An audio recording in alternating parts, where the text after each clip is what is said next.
Hi, I'm Brendia Miller, just a girl who feels like she barely survived from being 18 to 29, from an abusive marriage to divorce, pregnant with my sweet girl to the mom of an angel, and this was all before I was even 20. Since then, I married the high school sweetheart, had a sweet boy, wrote a few books, blogs, and in 9 years, 3 states, 4 cities, 13 homes, 2 hotels, 1 angel girl, 1 sweet boy, a bunch of jobs, and an insane amount of love and laughter. Here I am, 30 years old, talking to you, sharing my wisdom from the infinite lessons I have learned while still learning to navigate around the things that I haven't.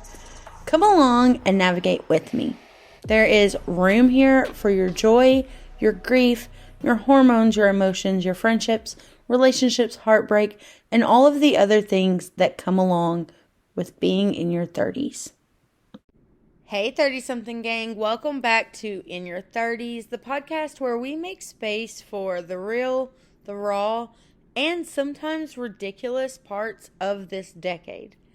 I'm your host, Brendia Miller, and today we're diving into something that comes up every single year, but somehow it still catches us off guard, and that is summertime. More specifically, how to schedule your time this summer in a way that feels intentional, it's fulfilling, and it's fun. Not overwhelming, not overly packed, and not wasted, but fully aligned. This episode is going to be a deep dive, so grab your favorite drink, grab your blanket, open your notes app or journal, and let's talk about how to make the absolute most of your summer. Before diving into the logistics, let's talk about setting a seasonal intention. So often we focus on goals and tasks without considering how we want to feel during the season.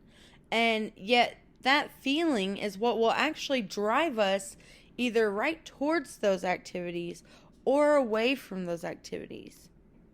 Whether it's a sense of relaxation, adventure, or productivity, having a clear intention will ensure that you're not just filling time, but you're enriching it.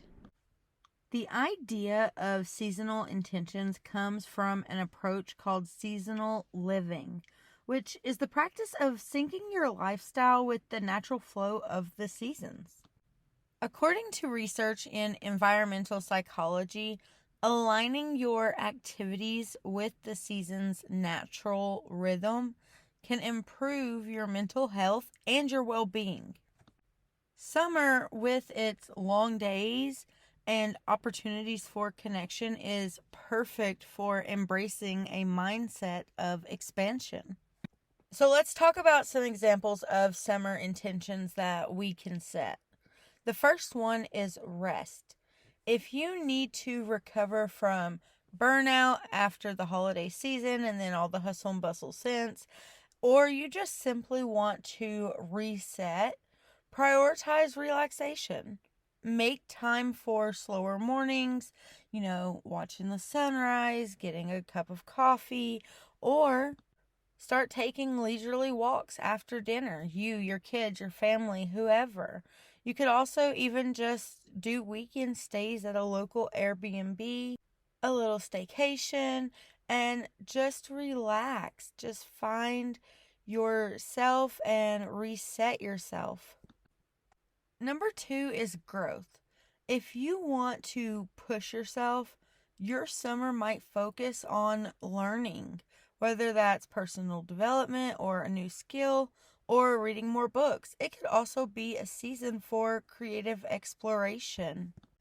Set a goal to take a cooking class or even just go and on a girls trip and try a new craft. There's different things like I think there's a place in Nashville that you can make candles. I don't remember what it's called, but yeah, you can go and make candles or something, learn something, be creative, explore what you like, and even help yourself grow and develop as a person. All of that is covered within growth and focusing yourself around growing this summer. Third is connection. If you've been feeling disconnected from loved ones or your friends, summer is the perfect time to catch up. Focus on fostering deep relationships, whether it's through, weekly friend gatherings or longer vacations with, the people you love the most. And even just getting together more often at the park or the zoo with your friends and their kids. Whatever the case may be, find ways to connect and foster the relationships that you value. And number 4 is fun and adventure. For those who crave excitement, make room for impromptu day trips and trying new things or indulging in spontaneous activities. If you go out to eat, try something new on the menu. Go somewhere you've never been. Try doing a activity or something you've never done, or even travel a couple of cities over and just go explore that city for the day. One of the most beautiful things about this is that you can choose multiple intentions, but be sure to pick your primary focus so that your schedule does not become a tangled web of conflicting desires. Now let's talk about how to structure your time to achieve these seasonal intentions. If you're like me and love a bit of structure, time blocking and thematic days can incredibly help. Time blocking is a productivity technique where you divide your day into chunks, different time sessions, and each dedicated to a specific task. The main goal is to give your full attention to each task during its designated block, minimizing distractions and creating a focused flow. For example, in the mornings, you would start with creative or high focus work, writing, brainstorming, workouts. Afternoons, use this for errands, meetings, or less mentally demanding tasks. And evenings, you could focus on relaxation, socializing, or self-care. The beauty of time blocking is its precision, but there's a challenge too. It can become rigid, leaving little space for flexibility. This is where thematic days could come in. If you want more freedom, thematic days might be the solution. With thematic days, each day of the week is dedicated to a different theme or a type of activity. So, for example, Mondays is a reset day. You plan meals, organize the week, go grocery shopping, etc. Tuesdays, creative day. Write, paint, design, anything that stimulates your creativity. Wednesdays, social day. Host dinner, go out with friends, see family. Thursdays, deep work day. Focus on the projects that really need your uninterrupted attention. Friday, fun day. Explore, try new things, visit a museum. Saturdays, adventure day. These are your day trip days, your hiking days, your spontaneous plan days. And Sunday, a rest day. Slow mornings, reflection, preparation for the week, etc. This structure gives you flexibility while ensuring that you stay on top of your priorities. Plus, you won't feel overwhelmed since there's a dedicated time for everything. Now I want to introduce a simple but powerful tool to help structure your summer, and that is the 3-3-3 rule. This rule is about simplicity and balance, and here's how it works. So, first off, you're going to pick 3 big things that you want to achieve or experience this summer.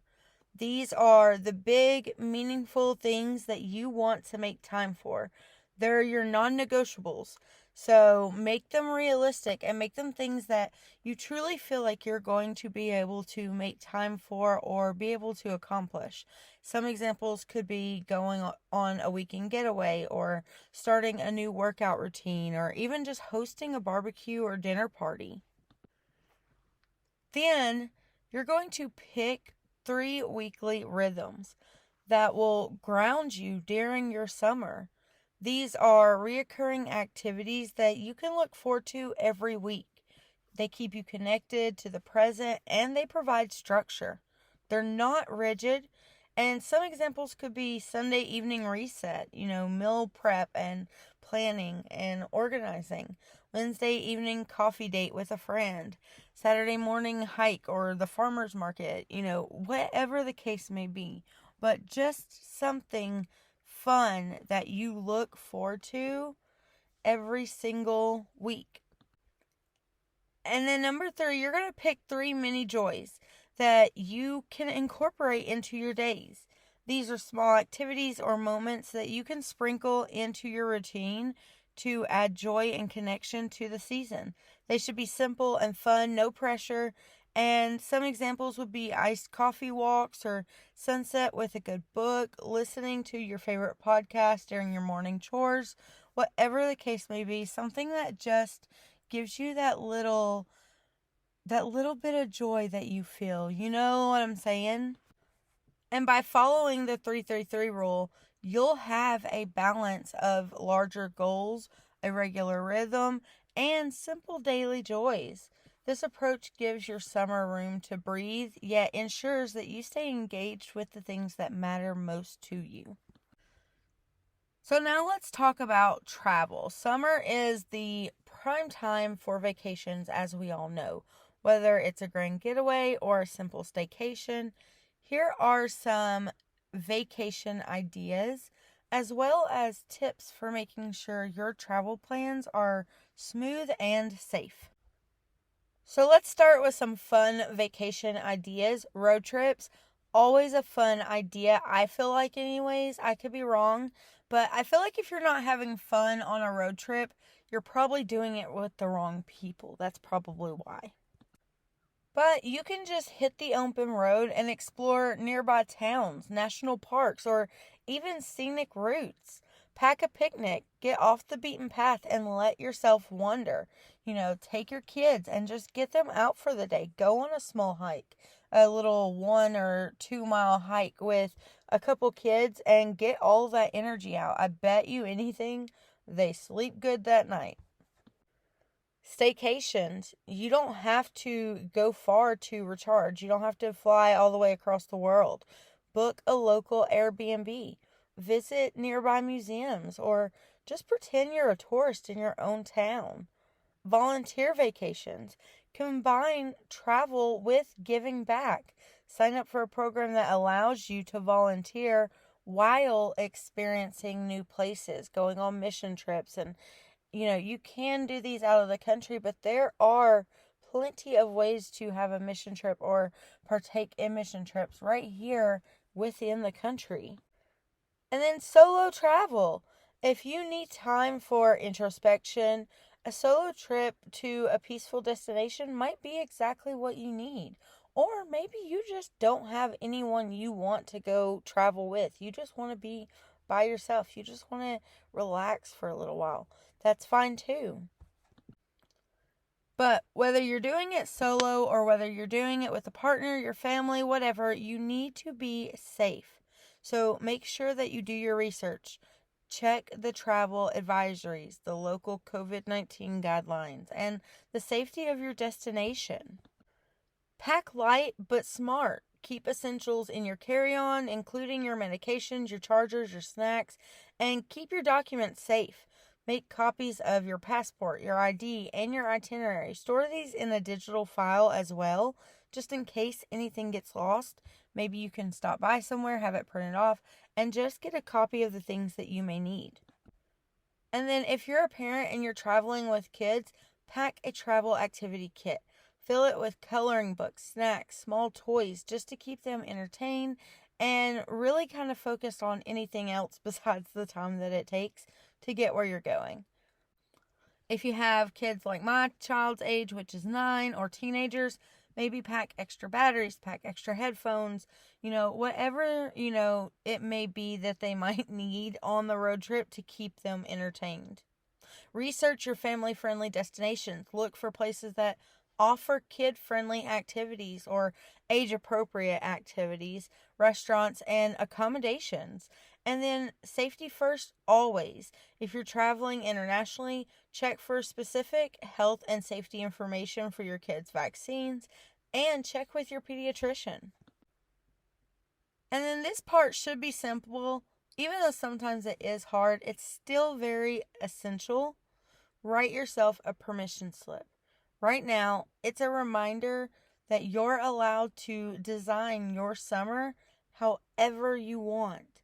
This summer, I give myself permission to rest without guilt, say no to things that don't align with my intention, prioritize my mental and physical health, try something new, even if I fail, or protect my time and energy. Because when it comes down to it, the best summer isn't about doing everything. It's about showing up for what matters most and making memories where it counts. So that's your guide to making the most of your summer, from setting intentions to planning trips and adding little joys to your days. If this episode helped you or inspired new ideas, share it with a friend, post about it on social media, and we will see you guys later. Make sure that you tune in next week, as that will be our season 2 finale, and we will not be back until August. August, you guys. That is so crazy that we're already on the end of season 2, and we have truly outdone ourselves in 2025 already compared to what we accomplished in 2024, and the amount of episodes and listeners and everything. Just, we've already surpassed the 2024 standard that we set for ourselves. And so I'm so happy to announce that goal that we have reached together, and thank you guys. And I am so glad to talk with you guys next week for the season finale, and then I will see you guys at the end of summer. Well, maybe more at the beginning of school, but you get the point. Until next time, stay sun-kissed, stay soft, and stay scheduling with intention. You've been listening to In Your 30s. See you next week.